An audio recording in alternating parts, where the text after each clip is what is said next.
Entonces Israel se puede considerar o es llamada en las escrituras una asamblea, y este término lo encontramos, como estaba mencionando, en el capítulo 7 del libro de los Hechos. Esto está en el video anterior. Voy a volver a tomarlo rápidamente para que veamos cómo en algunas Biblias aparece el término asamblea, en otras, en la Nueva Versión Internacional aparece asamblea, en la Reina Valera aparece, en otras aparece iglesia, pero realmente lo que pasa es que una iglesia, si uno va a buscar, por ejemplo, en una concordancia, entonces voy a buscar el término, voy a buscar el verso en Hechos, en el capítulo 7 del libro de los Hechos, para recordar esto de cómo las escrituras ya se refieren a la nación de Israel, ya que estoy tratando de, a través del principio de la recta división, mostrar cómo en las Sagradas Escrituras hay varias asambleas o grupos de creyentes, y no solo uno, como muchos todavía tienen entienden así, de que existe un solo grupo de creyentes en la Biblia, o sea, una iglesia, considerando pues que grupo, que iglesia se refiere a un grupo de personas que es escogido o llamado por Dios, separado, en este caso por ejemplo la iglesia como el grupo de personas que Dios ha separado de los gentiles para otorgarle su salvación a través del Evangelio. Pero en las Sagradas Escrituras vemos que la nación de Israel es considerado una asamblea, o que también significa iglesia, entendiendo que el término iglesia se refiere a un grupo de personas que es sacado o que es llamado de un lugar, o sea, que es sacado de un grupo mayor, y en este caso Israel, que es sacado de la nación de Egipto por Dios a través de Moisés, con el fin de después de trasladarlo a la tierra prometida. Entonces voy a tomar de nuevo ese verso que está en el capítulo 7 del libro de los Hechos, para leer cómo se refiere Esteban. Tomemos de nuevo el verso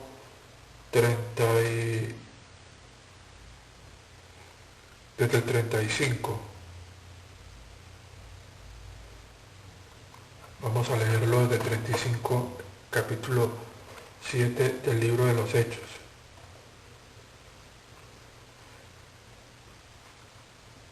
Este es el mismo Moisés, quien ellos habían rechazado con las palabras: ¿quién te hizo a ti gobernante y juez? Él fue enviado para ser su gobernante y liberador por Dios mismo, a través del ángel quien se le apareció en el arbusto o en la zarza, ¿cierto? Luego vamos al verso 36 del capítulo 7. Él los guió, Él los sacó de Egipto e hizo maravillas y signos milagrosos en Egipto, en el mar Rojo,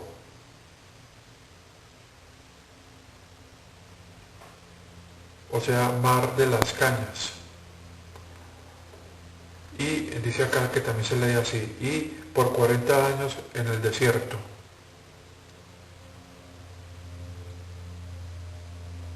37. Este es ese Moisés, quien le dijo a los israelitas: Dios les enviará un profeta como yo de su propio pueblo. Esto es una cita que Moisés hizo en Deuteronomio capítulo 18, verso 15. Ahora viene el verso que yo quería tomar. Él estuvo en la asamblea en el desierto. con nuestros padres y con el ángel que le habló en el monte Sinaí. Y él recibió palabras vivas para pasarnos a nosotros. Entonces veamos que Israel es considerado una asamblea, es decir, una iglesia, porque el término iglesia viene, que se utiliza también en el Nuevo Testamento, se refiere al término, viene de la palabra griega eclesia, y se refiere a grupo de personas que es sacada. En este caso, también la nación de Israel es una asamblea o iglesia, como acá la llama Esteban, ya que sabemos que la nación de Israel fue sacada de Egipto. Dios la sacó de Egipto a través de Moisés, como relata acá Esteban. Entonces el verso propiamente estaba en Hechos 7:38. Bueno, y algo que mencioné también es que el término iglesia en el griego, si no estoy mal, se escribe, por ejemplo acá,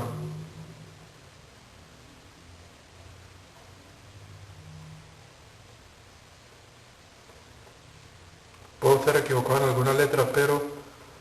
creo que es así. Entonces, que es como grupo de personas o reunión de personas que es sacada. En este caso, Israel, que fue sacado de Egipto. Entonces vemos que quiero establecer cómo la nación de Israel en sí misma es considerada una iglesia. Y Dios tiene para la nación de Israel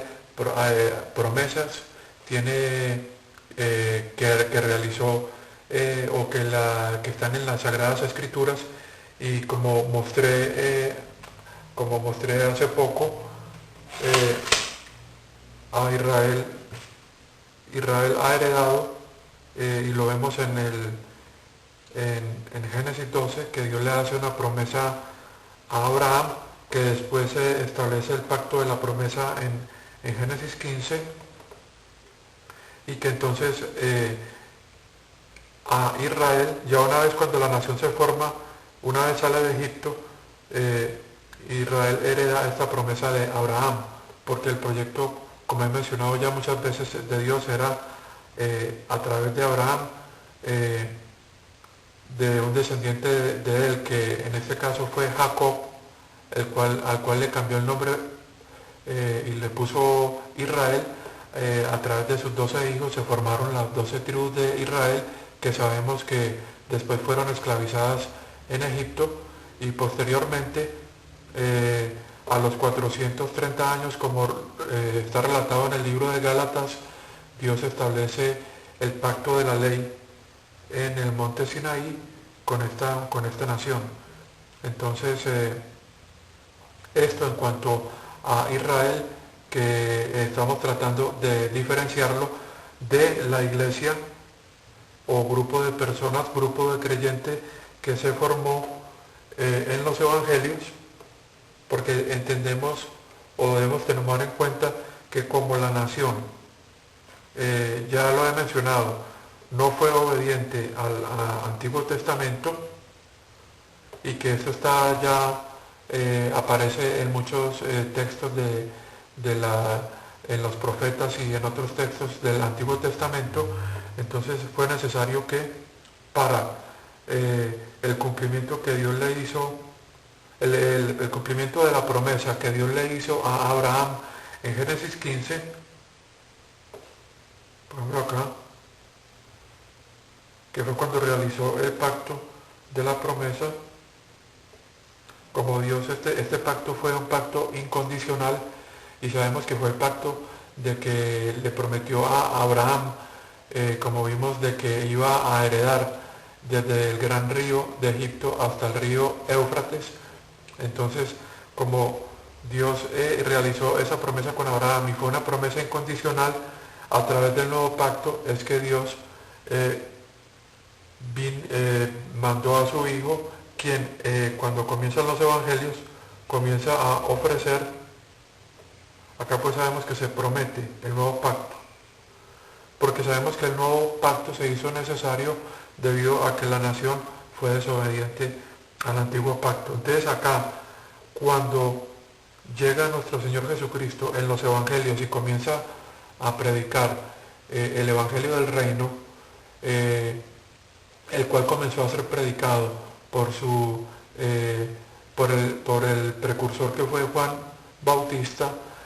que comenzó a predicar ese evangelio del reino. Lo que se ofrecía con el reino era el cumplimiento de ese pacto prometido en Jeremías, el cual fue dado para cumplir la promesa que fue hecha por Dios a Abraham, que fue hecho por Dios para Abraham en Génesis 12 y que fue ratificada en Génesis 15 a través del pacto, que sabemos que todo pacto para realizarse se hace con un sacrificio o debe haber derramamiento de sangre para que entre en vigor. Recordemos que en ese pacto de la promesa solo Dios pasó por el medio del sacrificio y no fue Abraham lo que hace que este pacto sea incondicional. No como en el caso del pacto de la ley, que sabemos que no solo fueron sacrificados animales para la ratificación de este pacto, pero a la vez la nación fue rociada por la sangre y esta nación, la nación de Israel, aceptó las condiciones del pacto, que eran la obediencia a las estipulaciones del libro de la ley. O sea que este pacto de la promesa que fue realizado en Génesis 15 es un pacto incondicional, un pacto de gracia,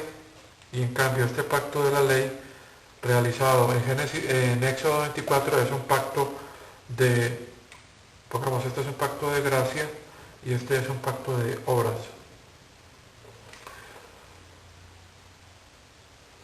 Entonces son cosas que debemos tomar en cuenta cuando estemos comparando las escrituras para hacer de ellas para vivirlas rectamente. Recordemos que en el libro en la carta a los Corintios se nos habla, hay un verso que nos dice que debemos comparar verdades espirituales con otras verdades espirituales. Y eso, de eso se trata la recta división, que como las escrituras son inspiración, o todas son inspiradas por el Espíritu Santo, entonces debemos siempre, para interpretar un texto, muchas veces tenemos que compararlo con otros textos que el mismo Espíritu Santo ha colocado en otras partes y que nos ayudan a través de estas verdades espirituales, que es la palabra de Dios, logrará entender e interpretar correctamente cada texto.